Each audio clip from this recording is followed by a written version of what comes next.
واقعہ روض الریاحین صفحہ نمبر 219 پہ ہے کہ نورانی عورت حضرت ذوالنورین رحمت اللہ تعالی علیہ فرماتے ہیں، میں ایک دفعہ خانہ کعبہ کا طواف کر رہا تھا، میں نے دیکھا ایک نور دیکھا جو آسمان تک بلند ہو رہا تھا۔ میں نے طواف کعبہ ختم کیا تو ایک نورانی عورت کو دیکھا جو پردہ کعبہ کو پکڑ کر یہ شعر پڑھ رہی تھی، انتا تدری من حبیبی انتا تدری قد قتمت الحب حتی داکا بالکتمان صدری۔ اے میرے حبیب، تو جانتا ہے کہ میرا حبیب کون ہے، میں نے محبت کو چھپایا یہاں تک کہ اس رازداری سے میرا سینہ تنگ ہو گیا۔ پھر اس نے روتے ہوئے یوں دعا مانگنا شروع کی، الہی تجھے اس محبت کا واسطہ جو تجھے مجھ سے ہے میری مغفرت فرما دے۔ میں نے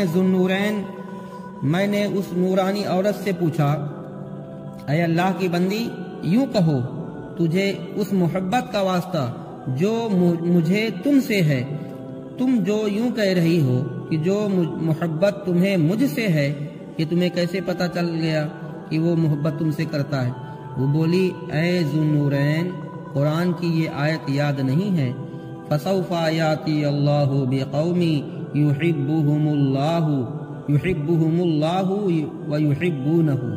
دیکھ لو، اس آیت میں اللہ تعالیٰ نے پہلے اپنی محبت کا ذکر فرمایا اور یوں بیان فرمایا کہ اللہ ان سے محبت فرمائے گا اور وہ اللہ سے محبت کریں گے۔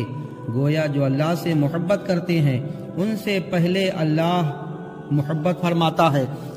تو حضرت ذوالنورین نے کہا کہ تم نے میرا نام کیسے جان لیا؟ وہ بولی، جو خالق کو جان لے وہ مخلوق کو کیوں نہ جان لے گا؟ پھر اس نے کہا، ذرا اس طرف دیکھو، اس طرف دیکھو۔ میں نے دوسری طرف منہ موڑ لیا تو وہ نظروں سے غائب ہو گئی۔ تو اللہ کے مقبول بندے اللہ کے محبوب ہیں اور اللہ ان سے محبت فرماتا ہے، اور اللہ کی یاد سے ایک نور پیدا ہوتا ہے جس سے غافل محروم ہوتے ہیں۔